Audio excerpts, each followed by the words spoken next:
নমস্কার বন্ধুরা, আজকে শেয়ার করছি ছাতুর পরোটা তৈরির রেসিপি। পরোটা তো অনেকেই অনেক রকমভাবে তৈরি করেন। একবার ছাতু দিয়ে এরকম করে পরোটা তৈরি করুন, ভীষণই ভালো লাগে। আর তৈরি করতে কিন্তু খুব বেশি সময়ও লাগে না। দেখে নিন সম্পূর্ণ রেসিপি। আর রেসিপি ভালো লেগে থাকলে অবশ্যই চ্যানেলটা সাবস্ক্রাইব করে দেবেন। ফেসবুক পেজ থেকে দেখে থাকলে পেজটা ফলো করে রাখবেন।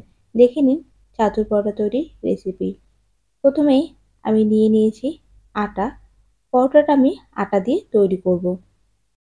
দিয়ে দিলাম হাফ টিস্পুন লবণ, আর সঙ্গে দিয়ে দিচ্ছি 2 টেবিল স্পুন সাদা তেল। আমি এখানে 1 কাপ আটা নিয়েছি। চাইলে ময়দা দিয়েও পরোটাটা তৈরি করতে পারেন। তেলটা দেওয়ার পরে খুব ভালো করে ময়াম দিতে হবে। হাত দিয়ে এরকম করে ময়াম দিয়ে নিতে হবে। প্রায় 3 থেকে 4 মিনিট টাইম ধরে খুব ভালো করে ময়াম দেওয়ার পরে দেখুন আটাটা এক জায়গা হয়ে যাচ্ছে। আবার হাত দিয়ে চেপে দিলে ভেঙেও যাচ্ছে। এবার অল্প অল্প করে জল দিয়ে একটা সফট ডো তৈরি করে নেব।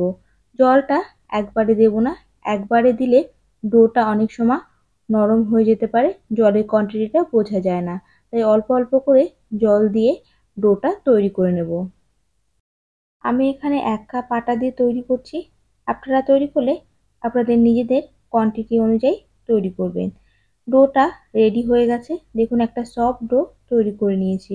এবার ডোটার গায়ে হালকা করে একটু তেল লাগিয়ে নেব।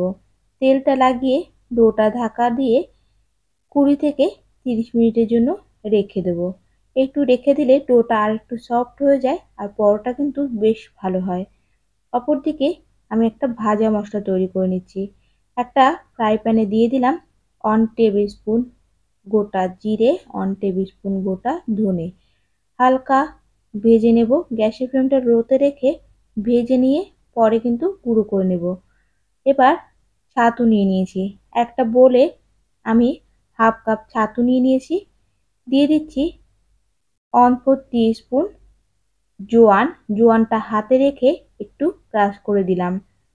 দিয়ে দিচ্ছি হাফ টিস্পুন লবণ, হাফ টিস্পুন হলুদ গুঁড়ো, হাফ টিস্পুন চিনি, হাফ টিস্পুন জিরে গুঁড়ো, হাফ টিস্পুন ভাজা মশলা, যে মশলাটা তৈরি করে রেখেছিলাম।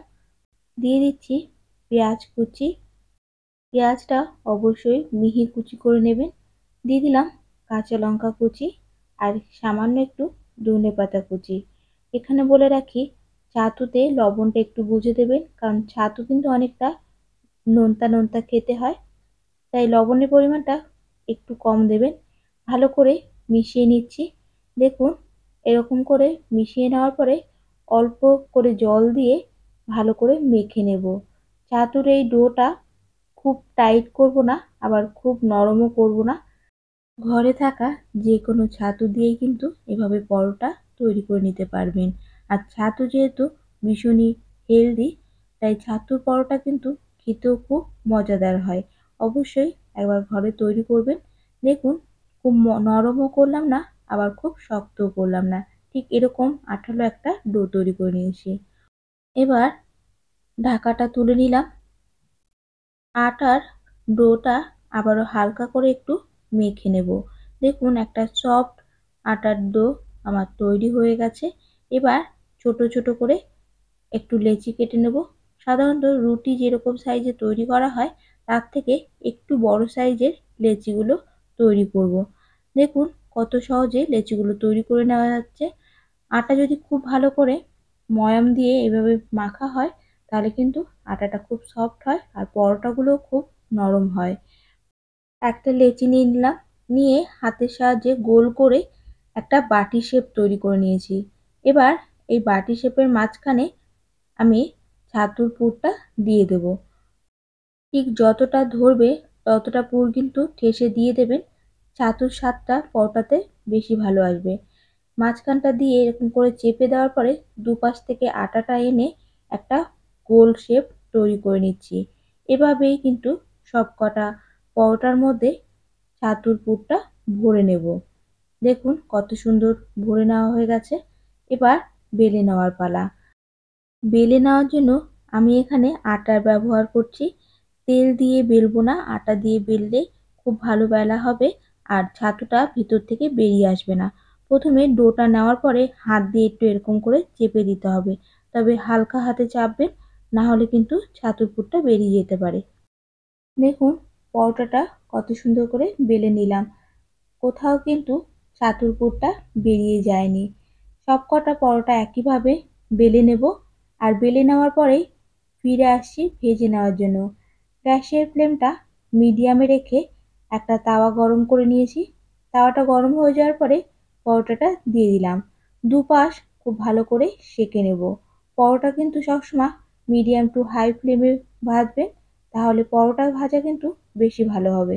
দুপাশ ভালো করে সেঁকে নেওয়ার পরে সাইড থেকে আমি ঘি দিয়ে দিলাম। ঘিটা আমি আগে থেকে মেল্ট করে নিয়েছিলাম, চাইলে তেল দিয়েও কিন্তু ভেজে নিতে পারেন। দুপাশই উল্টে পাল্টে সমানভাবে ভেজে নেব। আর এভাবে ভেজে নিলেই কিন্তু রেডি হয়ে যাবে ছাতুর পরোটা। ছাতুর পরোটা তৈরি করতে কিন্তু সত্যিই বেশি সময় লাগে না। অবশ্যই একবার তৈরি করবেন, খেতে কিন্তু ভীষণই ভালো লাগে। একইভাবে সবকটা পরোটা ভেজে নিচ্ছি। আরও একটা পরোটা আমি তাওয়াতে দিয়ে দিলাম। আর সবকটা পরোটা ভেজে নেওয়ার পরে ফিরে আসছি সার্ভ করার জন্য। একটা প্লেটের মধ্যে পরোটাগুলো দিয়ে দিচ্ছি। সার্ভ করছি পেঁয়াজের স্যালাড আর গ্রিন চাটনির সঙ্গে। কেমন লাগলো রেসিপি অবশ্যই কমেন্ট করে জানাবেন। ভালো লেগে থাকলে একটা লাইক করবেন, কমেন্টস করে জানাবেন আপনাদের কেমন লাগলো। আর বন্ধুদের মধ্যে অবশ্যই শেয়ার করবেন। সবাই ভালো থাকবেন, সুস্থ থাকবেন।